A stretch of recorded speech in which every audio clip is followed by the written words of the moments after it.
Utopia. Let us consider Utopia. It's September 2020, and I sense that there are some collective intimations of dystopia in the air. So it strikes me as potentially a particularly good time to be considering what are our utopian possibilities and potentials. And I think it is actually very fruitful for us to consider together what the implications of utopian intuitions are and dystopian intuitions. It's helpful to clarify what the relationships are between what we want, what we think we want, what is possible, how do we know what's possible. The way that I'm thinking about it, it's not very meaningful to think of utopian possibilities that we do not actually believe are possible. So I'll be practicing what I think of as sort of concrete utopian thinking and intuiting. And I think it's meaningful for us to bring these things to the surface. When we think about utopia, when we think about dystopia, what is it that we're actually calling forth? What is it that we're bringing to the surface? So one thing that I think about when I think about utopia is, again, what's possible, and how what's possible depends upon humanity, right? So we're thinking about the co-creation and reciprocal constitution of the world and humanity. And utopia with a U versus utopia with an E is a very meaningful distinction. So I'm really happy that the subject is being framed in this way, where we're thinking of utopia in combination with eudaimonia, right? The word that means and refers to the embodied lived experience of deep fulfillment and well-being. And there's a way in which being in the world of eudaimonia, having a sense of eudaimonia, having this well-being, this lived experience of deep fulfillment, is possible in the world as it is now, right? So we see it as a lived and very real possibility. It's a very real potential. It's not something out there that's overly idealized. And it may very well be the condition for the possibility of a utopia with a U, right? And we can envision having eudaimonia coming to be in relationship with the world in a sense of deep well-being and deep fulfillment without necessarily living in a utopia. But I cannot envision humanity creating or co-creating a utopian world without a very widespread sense of eudaimonia, right? So this is really important. And also it's a meaningful distinction to think of the difference between utopia with a U and utopia with a E. One way that I'm thinking about it is that utopia with a U, in a sense, is an ideal that we can imagine, but we can never attain, right? By definition, actually, utopia with a U means a place that is not. It is the place that is not. It is not a place. It is literally not real. So by definition, we do not have utopia. We do not live in a utopia, and there's a way in which it will never be.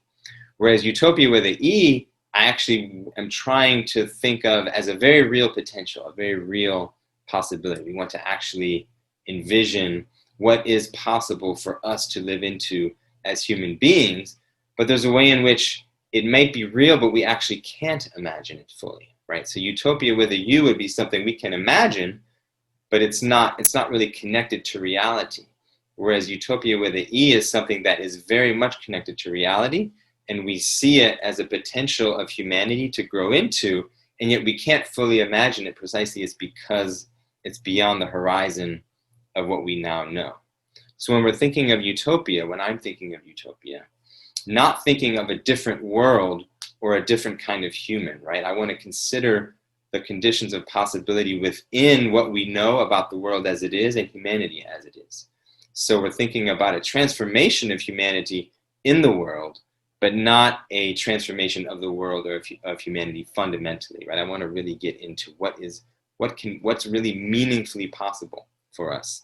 It's also not the negation of a polarity, right? So we're not thinking of things that we think are good and not having things that we think are bad. We're not thinking of life without death, right? For me, I just want to sweep those kinds of considerations to the side. I consider them fairly naive. And there's a way in which we can think of anything that arises in reality as a polarity, like good, bad, life, death. Those are things that I'm thinking of are constitutive of reality as a whole, and it's really about the relationship between those things and how we think about them. So we're not just trying to find a naive projection of a particular human preference, right? So some people might think some things are good and some things are bad, right? So they're inherently relative and subjective. So I'm not really getting into at that level and trying as much as possible to avoid a naive projection of a particular individual or cultural human preferences, acknowledging that I'm a situated human being and I'm not taking a view from nowhere, but as much as possible, that's the orientation, to not do that in a naive way. Also, fundamentally thinking about what's possible in terms of life on planet Earth. I'm not thinking about anything beyond the planet Earth. I'm trying to feel into what's possible for us as humanity on this particular planet, in this particular trajectory that we are already a part of, with the history that we already have as a realized fact, right? From the present into the past, from here, where can we go? And even just thinking in terms of the biosphere, right? We're not envisioning, and it wouldn't make any sense to envision life without bacteria or life without viruses, right? Again, that would be a different kind of naivete. We literally cannot live without bacteria and viruses. And actually, there's interesting evidence that points to the role of viruses in the evolution of humanity, right? Which is an interesting topic of discussion for right now. I won't go too far down that path, but just to put that there, trying to avoid some of these overly simplistic mistakes that we could make. So thinking about utopia requires an expansion of context, right? We want to find the context within which our current experience and the experience of history on this planet makes sense in a way that it's what would be the most uplifting, the most beneficial, the most positive, the most healthy, the most integrated version of the trajectory and the path that we're on, right? What would be the context in which an ideal future makes sense? So thinking in this way is going to say a lot about how we understand the past and the present, right? So you can't really think about an ideal future without getting into and implying a particular understanding of the past and present. So in my thinking about the future, I would be very much referring to a perspective or constellation of perspectives about the past and weaving those into why I think a certain trajectory or potential and possibility makes sense. So one way of thinking about that relationship and that sort of structure of thinking about what's possible would be to think about integrated emergence in the context of wholeness, right? So imagining and trying to intuit what an ideal process of differentiation and integration would be, right? Understanding the unfolding of history thus far over billions of years as a process of differentiation and integration and increasing complexity, and trying to find an alignment with that trajectory of possibility and potential, and finding a meaningful intuition that presupposes some understanding of the basic principles and potentials of possible experience. So looking back at the characteristics of history in terms of how do things differentiate and then become integrated at a higher level of complexity, but also thinking about what are the real potentials for human beings that we know and what can we learn about what is a real potential for humanity and what does that imply about what's possible for the future. So one framework that I have for thinking of this that I've sort of just come up with is, if we're thinking about reality, say we're thinking about reality as an ocean, right? We can think of waves, we can think of currents, and we can think of the wetness of water, right? There's three different levels or levels of abstraction in terms of how we're conceiving what reality is. So if we think of history and the unfolding of history as waves, it can seem very chaotic. There's not always clear patterns, and we're not always going to be able to discern any rhyme or reason about where we've come from or where we're at or where we're going. So we need to shift from being at that surface level of looking at the unfolding of history to going a level down where we're actually tuning into the currents of what's unfolding, right? Getting at the principles and patterns and dynamics and constitutive elements of how life is unfolding so that we can align with that and get a sense of the directionality or trajectory, not in a sense of determinism, but in a sense of not wanting to violate anything that would fundamentally go against what those currents are telling us, right? Since we are a part of that reality, we are in this ocean, having a sense of how the currents flow. If it's not completely chaotic and random, then there's going to be some limit conditions. So that's part of what we're trying to feel into. But whenever we do that, of course, we're always experiencing and interpreting within a co-created frame of reference. So for instance, if our way of understanding the currents of history draw on a Newtonian, Cartesian, Darwinian sort of framework of understanding, that's going to give us one worldview or understanding. We might draw on a notion of quantum entanglement and try to understand what quantum physics and reality has to say about the unfolding of life on Earth and the possibilities and potentials for that. We might think about the theory of morphic resonance. What does that have to say about how things unfold and how things unfold in different places at different times according to certain patterns and relationships? We might think in terms of complex adaptive systems. We might think of something more from a religious context like Buddhism in terms of the 5 wisdom energies, right? Which would be the basic constituents of experience and patterns of change. So whatever our frame of reference is, it's also important to realize that that itself is a historically and socially constructed framework. So not trying to say this is the way it is, but being aware of what frameworks we're drawing on is going to be really helpful.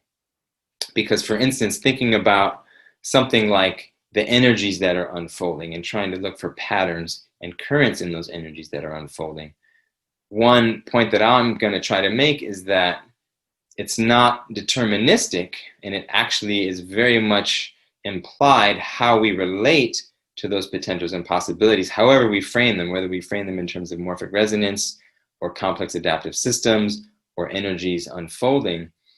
Those energies can express as distorted and dysfunctional or as sane and synchronized and harmonious. So the way that I'm thinking about this is, as humanity, where we are right now, we're at a place where we're trying to understand how the best way, what is the best way for us to think about what these patterns of unfolding are? Like, what are the dynamics and energies of evolution?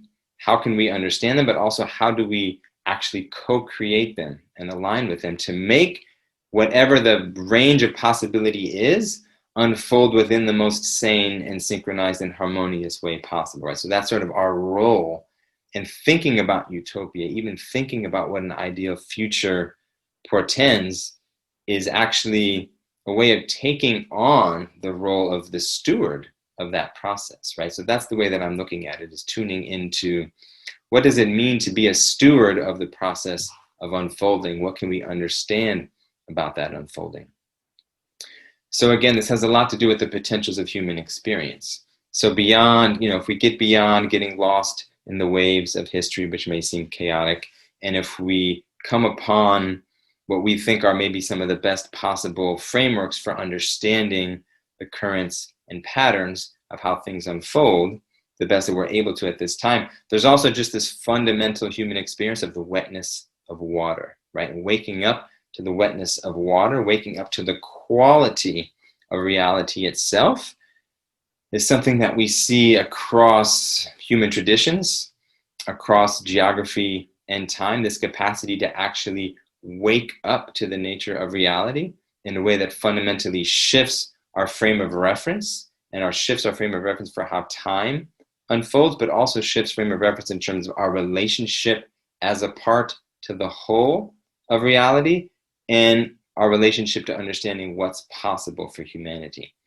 So that's something that we're going to need to talk about, is what does that really mean? What is this awakening to the wetness of water, to the quality of reality, to the actual source or ground of awareness itself? And what does that mean about our potential collectively? So there's this waking up to the wetness of water, feeling into an alignment with the currents of how and why things unfold, and then therefore consciously allowing us to surf the waves of history to the desired shore, right? So that's just one sort of metaphor that I'm working with. Because our relationship to conscious reality determines our ability to relate to and shape and co-create the currents and waves of reality's unfolding. There is a way of seeing the past and present in the context of a whole where everything makes sense and rhymes with the purpose of cosmic unfolding. And from this perspective, a perspective that orients toward the totality of cosmic experience and does not contract identity or on any particular part of the world or experience, utopia can actually be seen as a recognition, right? Not a destination. And in fact, the search for the place that is different from this place of embodied ongoing experience is the expression of not knowing what this place of conscious presence always already is, right? The search for utopia is the expression of not having embodied eudaimonia, right? And embodying eudaimonia, if we can take the liberty of sort of conflating eudaimonia with some sort of awakening to the nature of reality, right? If we actually are unable to embody eudaimonia, then the search for utopia ceases and we have a different relationship to the question. So here we're at sort of one way of thinking about this is the paradox of relative and absolute truth, right? There's a way in which we can look at these questions very differently depending on what our frame of reference is and what our frame of reference is for our relationship as individual beings in relation to the whole of reality and universe and cosmos and earth. So we're actually working toward, for me, making sense of even thinking about what utopia means in the context of the possibility of human potential for waking up as identity with and union with the whole of reality. There's this cultivation of a both and context and a cultivation of construct awareness, right? So like I said, as we are constructing frameworks of thinking, we're wanting to be as aware as possible of the frameworks that we're using, but holding them lightly, not thinking that they are objective, and yet using them playfully and creatively in relationship with how things are unfolding through us to understand ourselves and the environment that we are awakening in. And it's not a denial of tragedy and suffering. It's not a passivity or determinism. It is actually a fulfillment of our agency, right? Our agency and our storytelling is actually the X factor, like waking up to our co-creative agency of how we have a role in the unfolding of the future and how we tell that story, what frame of references we use, and seeing that there is a playful, open horizon in that practice. That is actually the key factor for us in thinking about what's possible and in enacting what's possible and fulfilling whatever potentials there may be in this unfolding that we're a part of. So there's a lot of importance of identifying our background assumptions, how we use language, the conceptual architecture, and the context of possibilities that we sort of take for granted, right? Just trying to bring all of this to the surface. And the resolution of paradox and duality reveals itself to itself in the relationship of love. So this is one way of thinking about, as humanity, how do we actually come to understand our relationship to the whole, our relationship as parts, the duality that we experience in the world, and we have this sort of frame of reference of different kinds of love that can be embodied, and we have exemplars throughout history who have shown us that there's this agapic form of love that really embraces the whole. And there's also this eros sense of love, this transcendent and transformational love, where we are feeling this deep intuitive longing to be at one with the whole. And then as that, we're feeling this deep, imminent impulse to embrace the whole, right? So actually waking up and surfacing and allowing those energies to be flowing through us as humans, I'm saying is sort of implied. If we're even going to be thinking about how could humanity create utopia, we have to also be thinking about these ways of actually coming to the fullness of our potential as human beings, and just cutting right to the chase. That has a lot to do with how we are able to embody and enact love in its many forms. Because our potential future is one that is shaped by a consciousness of the process that understands and experiences the potentials and possibilities for overall health and sustainability in ways that enable the purpose of every part of reality to be fulfilled in whatever way is most appropriate for each part in relationship to the whole. And that whole is not static. We unfold our feeling awareness of the whole as we participate in the process of finding right relationship between the interdependent parts that continue to emerge in ever more complex configurations. So the question for humanity in that context is, how do we facilitate our ongoing emergence and the increasing complexity of our social world in a way that enables right relationship between different perspectives and different ways of being in the world? So we're thinking about the integration of perspectives, values, technologies, modes of production, systems of production, forms of relationship, systems of economics, forms of ecological relationship, all the aspects and facets of humanity that have unfolded thus far. What can we learn from them? How do we integrate them? How do we make sense of them together? How do we find the fullest and healthiest and most beautiful expression of humanity as it's emerged? And ultimately, we're thinking about what to negate and what to preserve, right? What to transcend and what to include. So if we're thinking about this context of evolution of complexity and differentiation and integration, and we are taking up our role as stewards of this process, if we're reaching that point of consciousness where we are even able to think about that and envision ourselves in that role and actually make conscious decisions that are going to determine the future of life on the planet, these are the decisions that we need to make, right? What to negate, what to preserve. How do we understand what's possible and what's unfolded? And how do we shape it and integrate it in a way that is beneficial for our understanding of the whole, right? So continuing to expand our feeling awareness of what constitutes the whole, and then making decisions about how to include and integrate different potentials and possibilities with that context in mind and heart, right? What is essential and what is pathological? These are the distinctions that we need to make. These are the decisions that we have grown into as stewards of the planet. So thinking about cultural and social integration, right? And this is what I'm envisioning as the next threshold of global transformation, where we see over time, the size of human groups, technology, shared epistemologies, cultural codes, and social imaginaries have co-evolved over time. And now we're in a place where we see a lot of that differentiation has happened. And we're sort of reaching an apex point or a precipice of fragmentation, right? And we have this sense, I'm not the only person who has this sense, that a deep healing is required, an integration is required, an integrated emergence, a form of bringing things together so that they are more cohesive and coherent together in a global system, right? We have so many different ways of being in the world that have unfolded, so many potentials and possibilities, but we don't have a coherent, just synthetic, harmonious network or frame to hold humanity and life together. So this is actually what the next threshold of emergence calls for.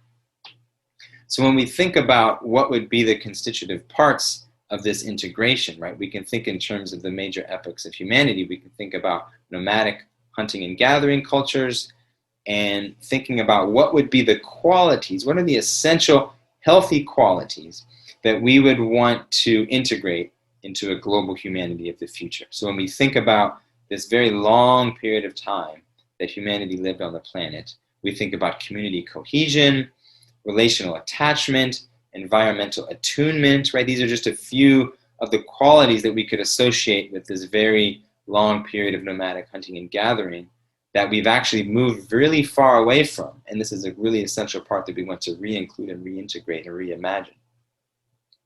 When we think about what came after that, the sort of development of agriculture, large-scale civilization, pre-modern cities, if we think just about the healthy aspects of that, what would we want to take and integrate? We can think about the need for large group cohesion and meaning making, right, beyond just your local tribe. We can think of the cultivation of surplus, which allows for the beginning of specialization and abstraction, right? So ways of understanding the world that are more abstract, but also more specialized learning, which comes again from large group cohesion and size. So these things, we're already at a point now where we probably don't want to collapse the population such that we go back to the Stone Age. We want to keep some sense of large group cohesion. So this is an essential quality that we want to integrate.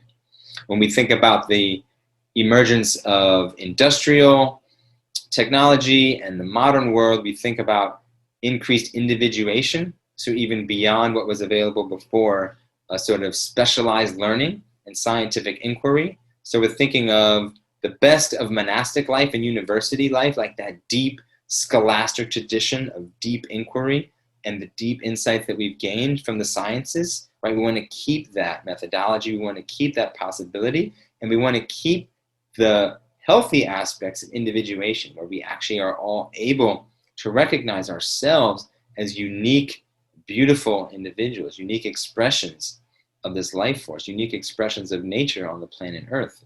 That is the sort of ideal form of the modern self.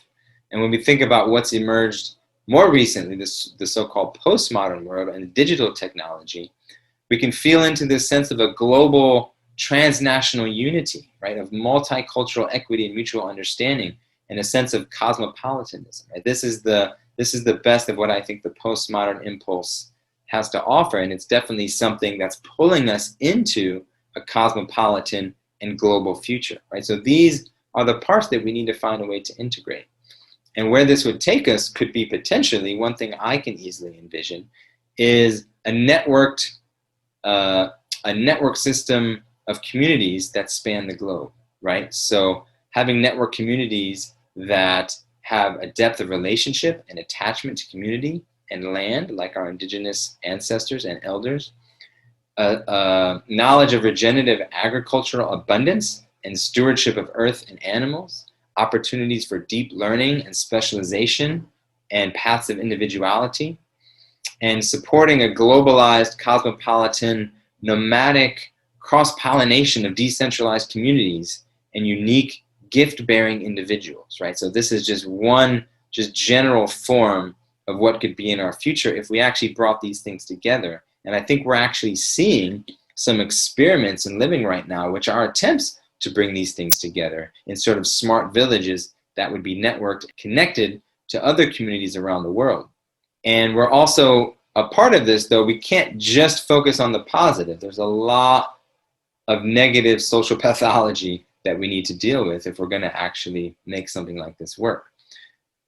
So when we think about healing of collective trauma and shadow, right, we have to find a way to come to terms with the shadow side of all of those things that have emerged, have all had pathological and dysfunctional sides to them, right? Fundamentalism, dogmatism, materialism, nihilism, individualism, alienation, fragility, cynicism, mimetic tribalism, right? And then thinking more concretely in terms of fractional reserve banking and debt-based economics, like these are things that have emerged culturally and socially and technologically that are not healthy and actually need to be negated, right? So making some really clear distinctions about what are healthy forms to preserve and include and integrate, and what are dysfunctional or pathological manifestations that need to be negated.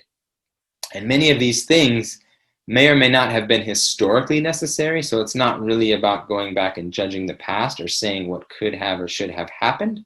But these things that I just named as the negative pieces, like fundamentalism, dogmatism, materialism, the forms of fragility, the forms of economics that have emerged, these are not developmentally or logically or structurally necessary, right? So they can be negated and transcended. So whenever we get into more of the details of thinking about really what is essential, like what is a form of reality itself, like what is an essential aspect of a polarity, like goodness and badness, we can't just get rid of badness, but we can very much get rid of debt-based economic finance, right? That completely drives perpetual growth in a completely insane way. So these are the kinds of distinctions that we need to make. So getting into that a little bit more, one of the things that we really have to come to terms with are the pathologies of modernity, right? Because there are the life world that we're living in now, which has emerged, over the past few hundred years. We're so deeply embedded in the modern world, the sort of history of colonialism and the European dominance of the planet, and a particular form that emerged historically due to many contingencies, is so deeply embedded now globally that it's very difficult to extricate ourselves from capitalism, from scientism, materialism, notions of objectivity and individuality, right? And just this fundamental assumption that humanity is separate from nature. These things are so deeply rooted and are really, really key, and yet I would put them in the category of not necessary moving forward, right? These are actually the things that we can, to some meaningful degree, negate and transcend. Specifically, and perhaps at the root, this fundamental assumption of separation of humanity and nature, right? We have to find a way to actually wake up to the fact that we are nature. Humanity is an expression of life, just as trees and plants and other animals are. And this deep duality that we've sort of taken for granted and is now embedded as a background feature of our conceptual architecture of self and environment. This is very much, part and parcel of the ways in which we have objectified and quantified and reduced all aspects of life, right? The reduction of life through science, through economics, and through the monetization of everything that we can get our hands on. All of these things are connected to this root duality. So the only utopia that I can imagine is this utopia of eudaimonia, of awakening, right? Where we actually wake up to the simple fact that humanity is nature. We are of the earth. There's actually one process unfolding. Humanity is one conscious aspect of that process, and coming into attunement and alignment with that is going to be at the root of any potential we have for really healing some of the deep traumas and dysfunctions and suffering that we're causing in the world. Another thing that has emerged, in this time of modernity due to this root duality is the creation of linear, non-cyclical, unsustainable modes of production and growth, right? So the way that we think about and actualize economic relationships and relationships of production and consumption and relationship, right? It's been said that it's almost impossible to even imagine the end of capitalism. We are so enveloped by and saturated by the life world of late modern capitalism. And we absolutely have to push through that threshold and get out of that and see that as a historical emergence that is not necessary. It's actually inherently unsustainable and self-terminating, and we will transform beyond it. So the quicker that we can really come to terms with that, the better. And it's going to be essential for any meaningful conversation about utopia. And a point I want to make is that my sense is that initial attempts at postmodern, metamodern, integral thinking do not extricate themselves fully enough from this modern self. There is still too much of the modern worldview, of science and scientism, of the duality of humanity and nature. There's still too much of that that's been pulled into integral thinking and metamodern thinking and initial attempts to kind of get beyond some of the big problems that we're facing.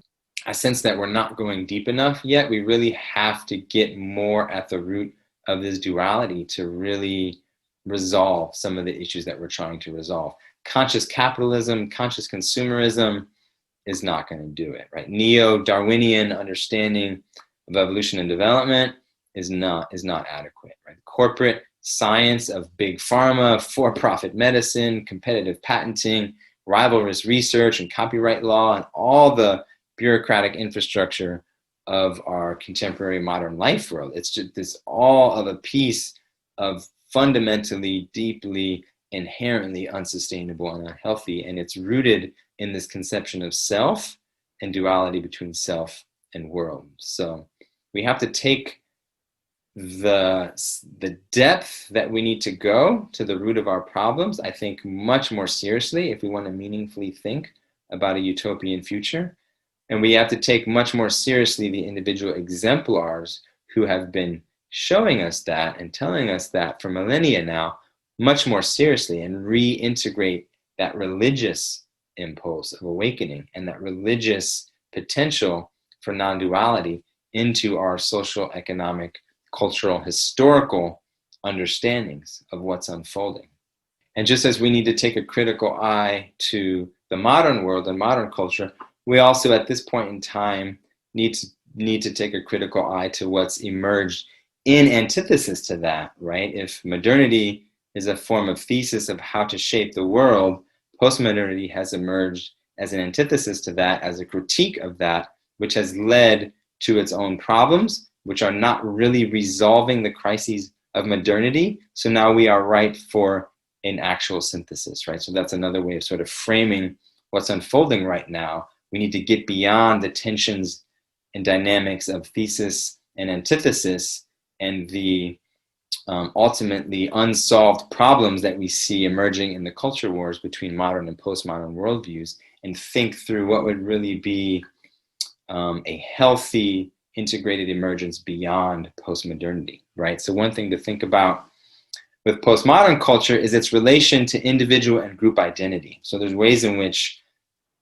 this sort of modern selfhood has become very firmly embedded and established as a sort of de facto way of being in the world, a certain kind of individuality that's fundamentally dualistic and separate from nature, separate from others. And then the postmodern critique of the modern world, but still not really fully transformed beyond that sense of modern self, and still stuck in ultimately unfulfilling and unfulfilled senses of selfhood and identity. And we see different forms of tribalism and sort of identitarian regressions happening, right? There's all different forms of identitarian regression happening all across the planet right now, which we can see playing out on social media.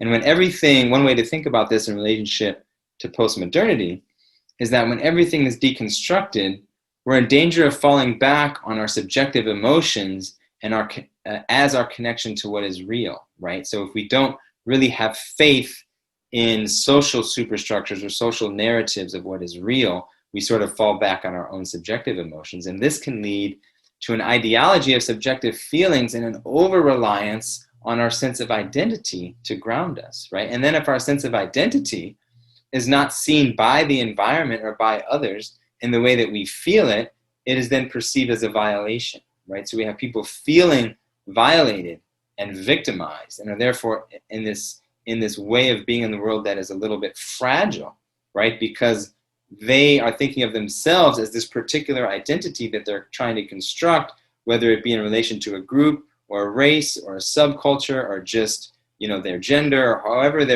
they're sort of understanding the constellation of who they are. It's very limited and it's fragile because the world is so diverse at this point. So much differentiation has unfolded with not enough integration that there are many fragmented selves who are fragile and basically fighting with each other to try to make the environment reflect their subjective sense of self in a way that helps them feel okay, right? Because we all fundamentally need to just feel okay about who we are and about our relationship to the world. And that's really difficult to do if you're constructing a sense of self around a particular constellation of identity markers, which are not going to be in alignment with the billions of other people on the planet just because of basic diversity. So what's happening in this process of identity formation is a reification, right? We're actually reifying and reinforcing social constructions that divide us. We're othering and hating and critiquing others, and we're generating this proliferation of abstractions. And so there's all these ways of thinking about who we are in these abstract terms, right? Like race and class and gender. But it's all not really healing this fundamental split. So it's not actually going far enough. It's actually reifying the social constructions that we're trying to critique. And in some ways, it's trying to still be more inclusive in terms of identity of the modern self. So we have this sense of modern individuality and the rights of humanity and humanism. But all inclusion into this sense of individuality that was constructed historically through modernity, this is actually the nexus of the problem of the capitalist world system, right? So the whole world system that we're living in right now revolves around and depends upon this particular construction of self. And the diversity of those constructions that are going to be inherently in conflict with each other, they're going to be inherently in conflict with each other until actually we can find a new sort of stage or level, a way of being in relationship to the self, and even understanding what the self is in relationship to the world and environment and other people. So we need to actually go further, right? Postmodernity is a sort of exacerbation and intensification of modernity, and it's in some ways an antithetical critique of modernity, and we need to push through it, right? So there's a lot of sort of modernist reaction to postmodernity and a sort of regression, and there's a lot of back and forth between these polarities of sort of modern and postmodern ways of understanding selfhood and identity. But my sense is that it is an emergence beyond the modern self, but we need to actually keep going, right? So if we're going to have insights into social construction, we need to keep going with that transformation individually and collectively so that we get to a sense of construct awareness, right? So we're not just saying it's a social construct, we're actually aware of how we are constructing reality in real time as we're doing it, so we're not getting grabbed by it or defending it or fighting over it, right? So we need to keep pushing through to actually being construct aware, being aware of how we are constructing reality in our mind in an embodied way, in relationship, in cultures and subcultures, through language, so that we can playfully, adaptively, positively, healthfully co-create better constructions, right, and better relationships. Equity and social justice, right, are other things that these are sort of on the front page of postmodern culture, but we haven't gone far enough. We need to keep going. Like, what would it actually mean to be equal? If you actually realized equality with other people, that would lead to a deep forgiveness, right? That would lead to non-judgment, right? If the anti-racist activist is actually equal with the racist white supremacist KKK member, if there's a fundamental ground equality that we can recognize, then we bring that agapic love to the picture. Then we bring forgiveness. We bring love and understanding, which is the only thing that is going to be transformational, right? That's the only thing that's actually going to get this social justice activist what they deeply desire, is that transformation into love and agapic forgiveness and understanding and brotherhood and sisterhood. So we have to keep going. We have to keep cultivating the directionality that we're already on. I don't see it as a mistake or a regression. It's actually, we're on the way. We are on the way, but seeing the unfolding and seeing the potential and the promise that some individuals have actually opened up in their hearts and minds, I think can give us hope for what is in store for more and more people if they just simply keep growing and keep going.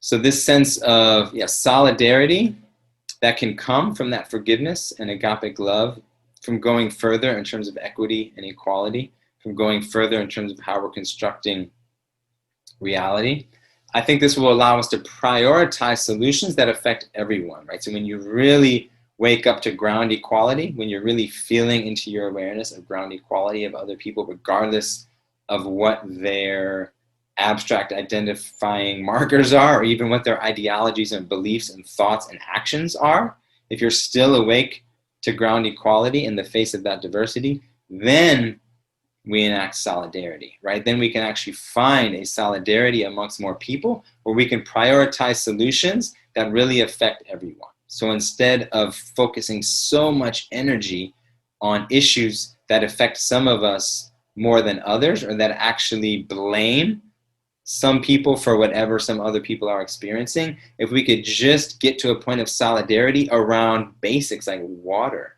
soil, food, the basic distribution of basic goods, and having an understanding of solidarity that also stretches through time, so that we're understanding the distribution and equality of basic goods as sharing in the fruits of cumulative human development, right? So transcending a modern sense of meritocracy that's often used for a justification of inequality, and actually feeling into the fact that literally every baby that is born has an equal right to all the fruits of human evolution. Everything that has emerged up to this point, all of our technology, all of the abundance, all of our ability to actually solve all of our problems is a fundamentally equal human right to access to that, right? Nobody on the planet right now created that as an individual or even as a group.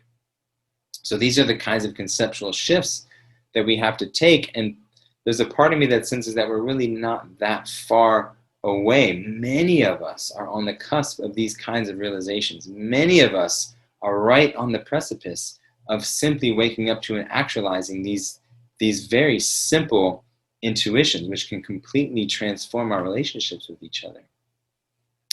Because ultimately, too, it has to do with acknowledging that as true, feeling in oneself that actually we're not that far away from the recognition of some of these shifts, and then seeing that greed and tribalism and the justified inequality that we see continuing to be played out, these are actually effects and symptoms of causes that can be shifted, right? Like, we are all living in a life world right now, which is completely absorbed by a systemic incentivization of greed, right, of tribalism. So there are some key leverage points that we can shift economically and politically that will actually liberate the better impulses of our humanity. So I feel like everything that I'm trying to share is a vision of what's possible, and just some of these things that are actually not that far away. It's not some distant future. It's actually feeling into the potential and promise of what's already emerging right now. So beyond a critique of modernity and the modern self and the capitalist life world that we're living in right now, and beyond a critique of postmodernity and postmodern fragmentation and needing to go further with construct awareness and understanding ground equality, another big move that I think we need to make for this integrated emergence to happen is an integration of indigeneity, right? So I'm thinking about a form of cosmopolitan indigeneity, or an integrated nomadic cosmopolitanism, right? Some way of regaining and reimagining so much of the significance and essence of what was lost. If we think about the transition from nomadic hunting and gathering humanity, which stretched over a very long period of time, this huge cataclysmic cultural social transformation into agriculture and civilization and large cities, so much has been lost. That was such a deep transformation, and it was far back in time that we've really lost contact, right? There are not many elders on the earth who are still living in that attunement and still carrying that forward. And we need to find a way to reimagine and reintegrate that. So we're seeking, on some fundamentally widespread and scalable way, the integration of indigenous wisdom in a globalized post-postmodern context of unique individuals who are enmeshed in networks of reciprocity and mutual fulfillment, right? And there have been many prior attempts and intuitions of this, right? We see many people trying to live on communes, intentional communities. We see many romantic pictures of paleo life and paleo diets, but there are some really deep intuitions of this, and this is kind of what I'm pointing to, but there's also been some naivete, and so we need to fine tune sort of, again, what to negate and what to preserve, right? How to carry this forward into the future and not go back, because we can't go back, right? And many of these ideals and iterations of trying to reintegrate indigenous wisdom and indigenous thinking and ways of being in the world, they've been too stationary, right? And they need to include but not regress.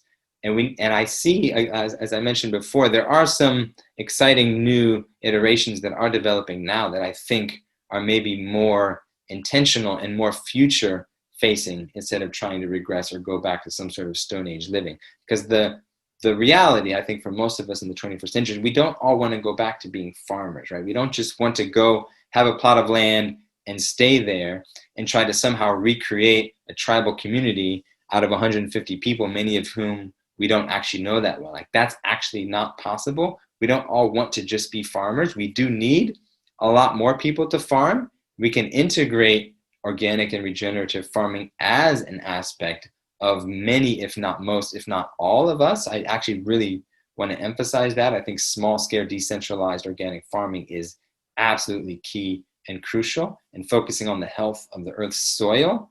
This is like a key ingredient in any utopia on the planet Earth. But we're not just that, though. We're not just going to be farmers. We need to still travel. We need to specialize. We need to go deep. We need to unfold our unique selves. So we definitely need a cosmopolitan, globalized 21st century form of nomadic indigeneity. But this is an essential component that we need to theorize and think about and envision so that we can enact it. So just to summarize a little bit, there's these three major aspects of sociocultural healing and integration, right? Recovering, rediscovering, and reimagining the integrated wisdom of our indigenous ancestors and elders and lineages and wisdom traditions. There's the healing of the split of the modern disenchanted self, and an understanding the extent and extremity of late modern, postmodern capitalist pathology, right? So this is another thing to really emphasize at this moment in time. We have to get beyond identity into economic solidarity and equality, and we have to fundamentally understand the scale and the scope of economic transformation, right? We cannot tinker around the edges of capitalism. We have to fundamentally get beyond many of our background assumptions about money and relationship and incentivization and private wealth and ownership, right? I mean, fundamentally, linear growth-based interest and debt are not given or necessary, and they are fundamentally unsustainable.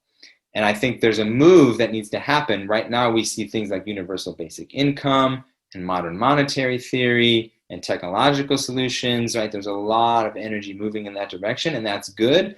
I don't sense, though, that that is part of a utopian vision. That might be a stepping stone, but what we're really going to have to do is to transition from UBI and modern monetary theory and figuring out how to maybe tinker with interest and debt, maybe some sort of debt jubilee. We need to actually be really clear and focused that we need to get to zero waste regenerative systems, right? We actually have to envision that as a possibility and make that real. There is no waste. There is no outside. There is no outside where we can externalize costs. Everything has to be closed looped and held within the context of a regenerative zero waste earth where the only waste is food. And a scarcity mindset is a big part of that puzzle, right? Shifting from scarcity mindset to abundance mindset, seeing that greed is actually a function of a symptom of a systemic relationship to a life world that can and needs to be shifted. And making relationships visible, felt, and known is a big part of that transition, right? So for instance, like when we buy something, what are we doing when we buy something? There are so many layers of reality that are included in the production and consumption of a product in a store that you buy on Amazon. And if all of those relationships and inputs and connections and ramifications are invisible to us, then we really don't know what we're doing. And if the costs are externalized and made unconscious, we're not in a position of power to make good decisions and choices or to make sense of the world that we're living in, right? So we have to find a way to make the real relationships of the systems that we're embedded in visible and knowable and seen. Another layer of this that's really crucial, which is actually even more than understanding capitalism and even more than understanding the inherent problems of linear growth-based economics, is understanding the more recent iteration of surveillance capitalism. Surveillance capitalism, right, which is an important book that has come out recently, which describes an economic logic that uses human experience as raw material for hidden commercial purposes, where production is subordinated to a technological architecture of behavior modification that exerts a tremendous influence on our sense of self and our understanding of human nature, and works in sophisticated ways to normalize a perpetual degradation of human privacy and sovereignty, right? This is the world we're living in now.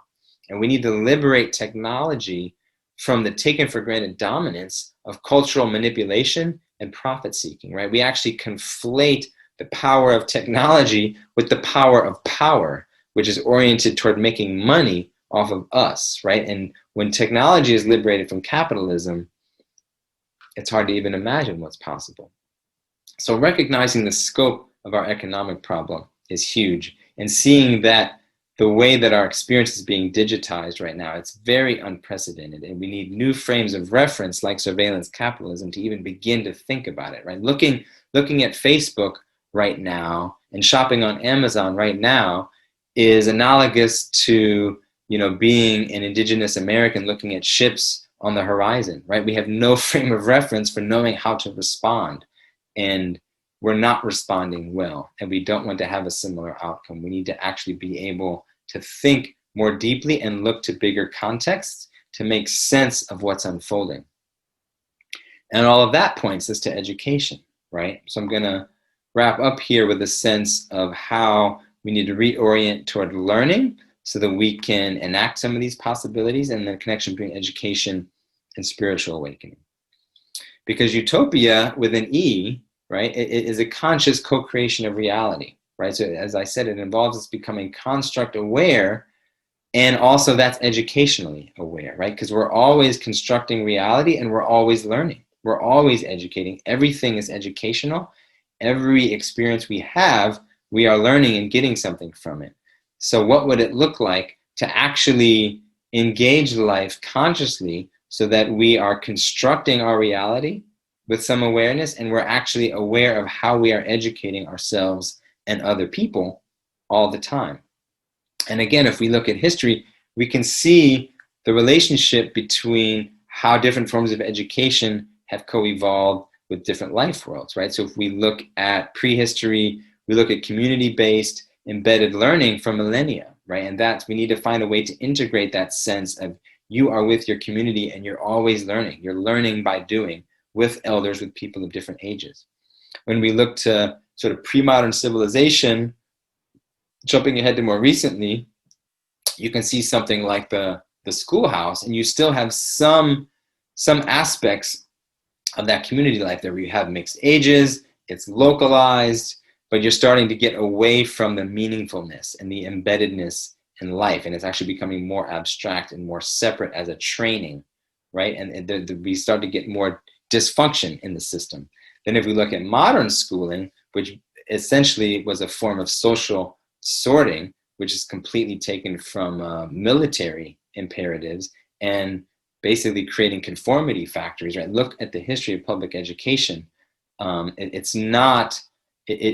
does not map on to the progressive ideals of education that people like to think about when they think about education now.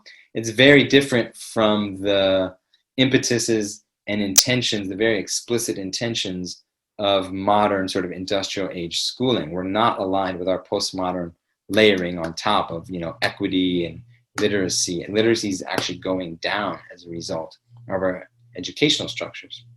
When we think about postmodern education, we see a digital screen-based attention capture overlaid on top of late modern industrial schooling and capitalist efficiency and labor-oriented purposes, right? So children are still in school directly for the purposes of getting jobs and fitting into an economic marketplace that's always changing. So we really need to see how that's unfolded and think again about what the healthiest aspects of each of those iterations are, and think about what would a healthy integrated emergence be for education. So just very briefly, and this is something that I think a lot about, I have a book coming out later this year called Understanding Educational Complexity, where I try to go more into depth on some of these issues. But just thinking in the short term, right, we need to get beyond frameworks of labor and capitalism and postmodern values, right? So we have to actually have a post-labor, post-capitalist framework for what is even school for? What is the purpose of education? It has to be much more about self-actualization and making the world a better place than just fitting into the world as it is and getting a job and making money. Like, that is a given. That we have to get there now. Everyone in school now should be already getting access to that sort of post-capitalist framework and that purpose-oriented framework.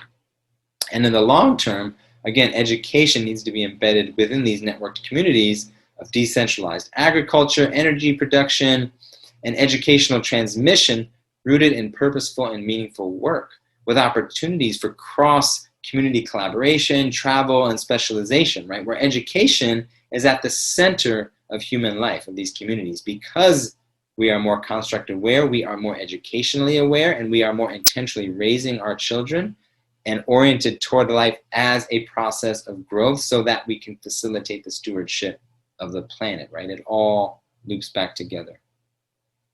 So every path of possibility, every potential we have, any chance of anything that I'm trying to share coming to fruition completely depends upon and is constituted by human relationships, right? So what is the relationship between our relationship to others and our relationship to self and the way that the future can unfold, right? That's another way of just framing this whole question for us. And it's important for us to see in our own experience the relationship between our own intrapersonal experience and our interpersonal experience, right? How we relate to our own mind and how we relate to other people and the world that we create through those relationships.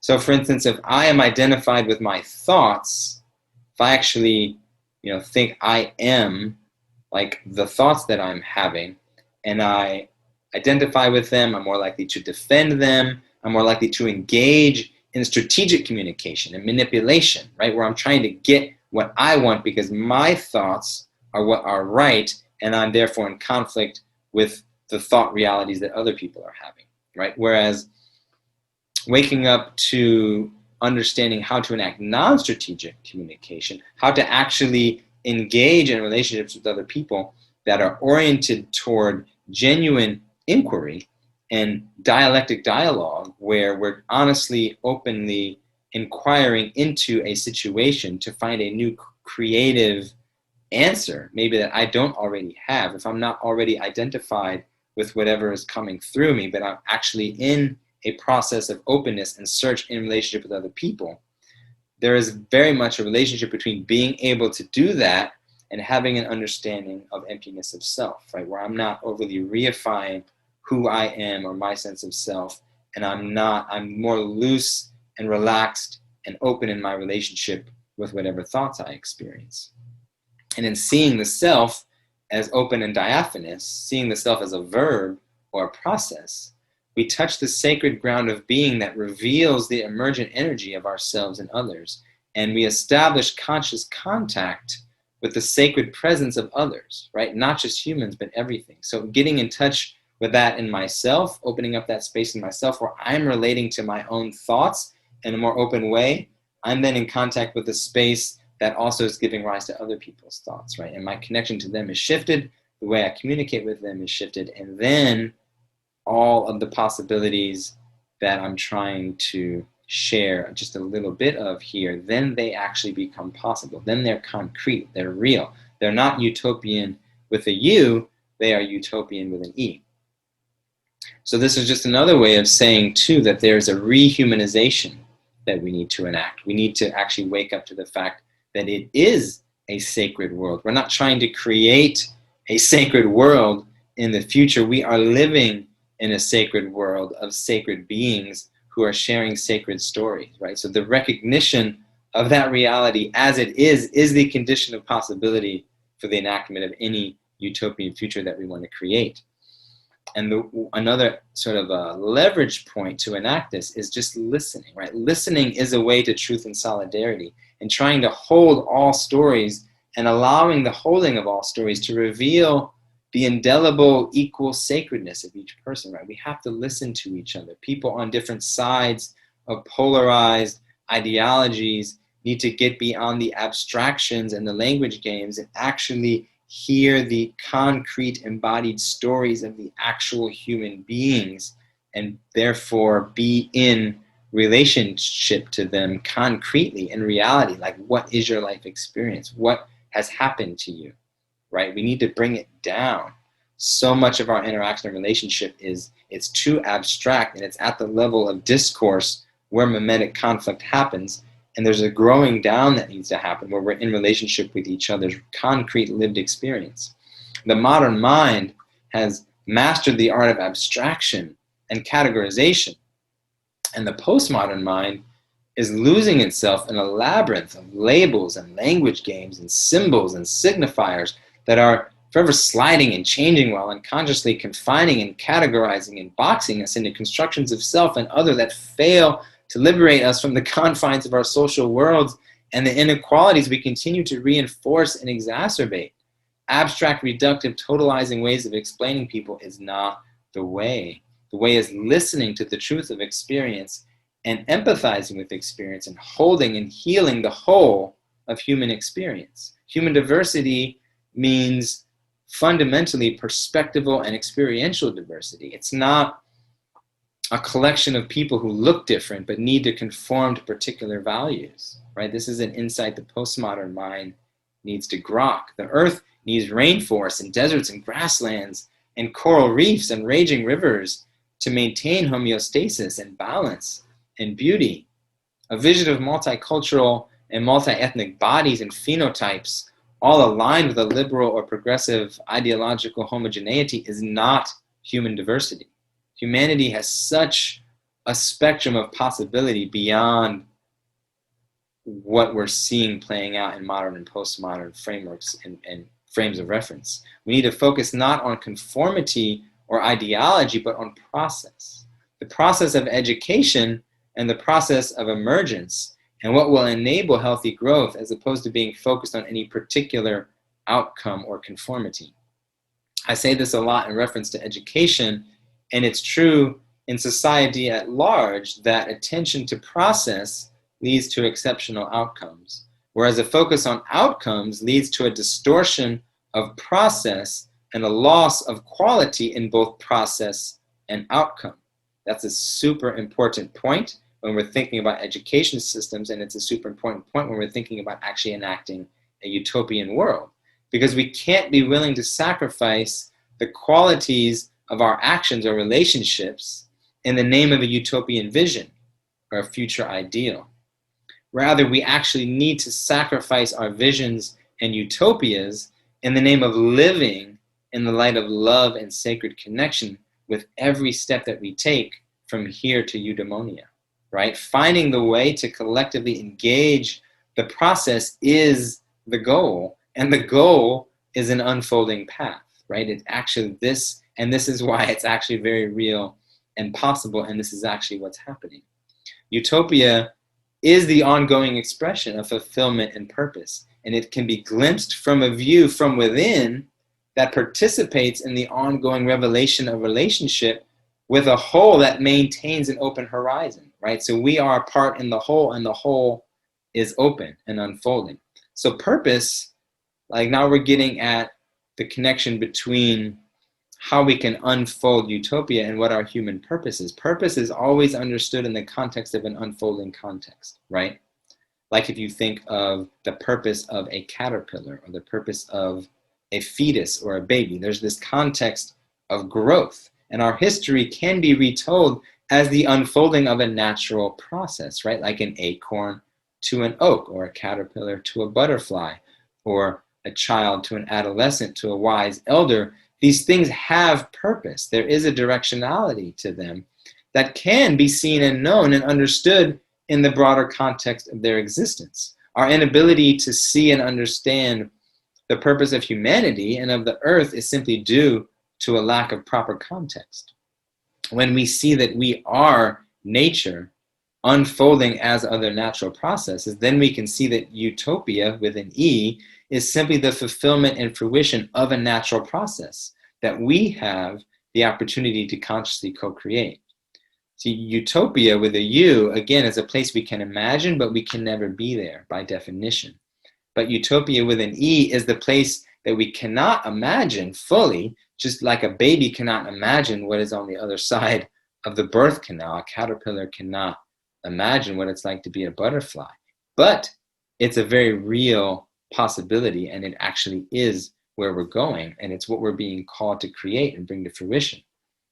And the concrete reality of utopia with an E is already disclosed in individuals, just like there are already butterflies and caterpillars, right? There are already individuals who actually are showing us the shape and form and possibility and potential of what is open to us collectively. So there's this deep, and I think this also reframes the experience of everyone as acknowledging this deep unconscious longing that we have, and this deep unconscious longing being manifest through immature and partial expressions, which lead to the crises that we're facing, which can lead to fulfillment, right? The crises are real. The impending transformation is radical. Our present forms of life and world will need to be completely let go. And the future emergence is ultimately unknowable, right? We cannot actually know what shape it will take. It is not a determinism, and it's not a passivity in the face of unfolding life. We are the caterpillars, though, and we don't want to die, but there is an appropriate form of surrender that is possible. It's not passive or defeatist or cynical or nihilist, but which can actively nurture the present while invoking and attuning to the future, right? This is what's possible. And there's a way that we need to understand it in our own experience, like just to bring it down to the concrete as much as I can. In our own personal experience, we see and observe the tendency of the mind to wander, right? To go somewhere else, to separate. And at the macro scale of our experience, in our delicate moments, we experience the movement of the mind as this wandering attention. We can attend to our breath, we can attend to a particular area of sensation. The attentional system of the mind moves around, and maybe the mind wanders into some thought pattern that's not connected to our moment-to-moment direct embodied experience. That is part of what we are recognizing and dehabituating ourselves to when we meditate, right? To bring ourselves into alignment in our own personal experience, we are experiencing the reintegration of self and nature and body. And that's what's happening naturally, right? The breath, the sensations, the intelligence of the body and the environment. And we have this experience of the mind, and we're bringing these things into alignment, which allows this deeper opening, where we realize that there is this field of awareness that is holding all these elements together, including the wandering thoughts, which are themselves expressions of this innate and all-pervading intelligence and awareness. And that is actually can be seen as a microcosm of what's happening at the species level. We as humanity think of ourselves as separate from nature. It's like we don't realize we are nature. We're literally killing ourselves when we destroy our environment, but it's this disembedding, this separation, this sense that humanity is something distinct from nature, just like we might think, right, our thoughts are somewhere separate from the embodied lived experience of body and environment. And this distinction, this root separation, is the root of the dysfunction and pathologies of our current stage. It's a macro scale, grand historical playing out of this experience and this tendency that we're all experiencing in our own personal, intrapersonal experience. It's a lack of alignment, of presence, attention, thought, body, sensation, environment, and awareness as a single integrated emergent experience. This is the alignment and the healing that has to happen, and it's right here. It's already manifesting. When our mind and body are aligned, we're able to realize it's actually all one thing. My experience of world is manifesting as mind, body, breath, awareness, environment, everything. It's one integrated reality. And it's that sense of alignment and healing and wholeness that needs to somehow scale and be made manifest at the more collective level in the ways that we relate to the world. We can relate to our bodies and our experience intimately with a sense of knowing intimacy as an integrated singularity. And we have to find a way to actually hold the whole planet and all of nature and life in that same kind of embrace. So how do we actually become reintegrated with nature? How do we actually experience ourselves as the unfolding of nature? How do we manifest that alignment collectively and enact it through actual policy, technology, language, and relationship? These are the questions of utopia with an E. The revolution and the evolution that we need to enact needs to go all the way to the bottom of our understanding of self and world. And we have the good fortune to be able to recognize that this is actually what's happening.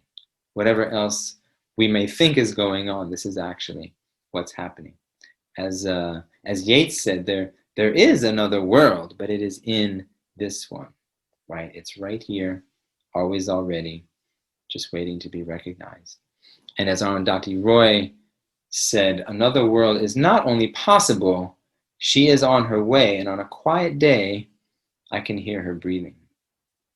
So I hope that all of you are able to ever increasingly hear that breathing and feel into that intuition, and can take your place as conscious stewards of this process of unfolding what is possible and what the deep potentials are for our humanity on this beautiful, beautiful planet Earth. Take care, and I hope to cross paths with some of you as we unfold this together. Peace.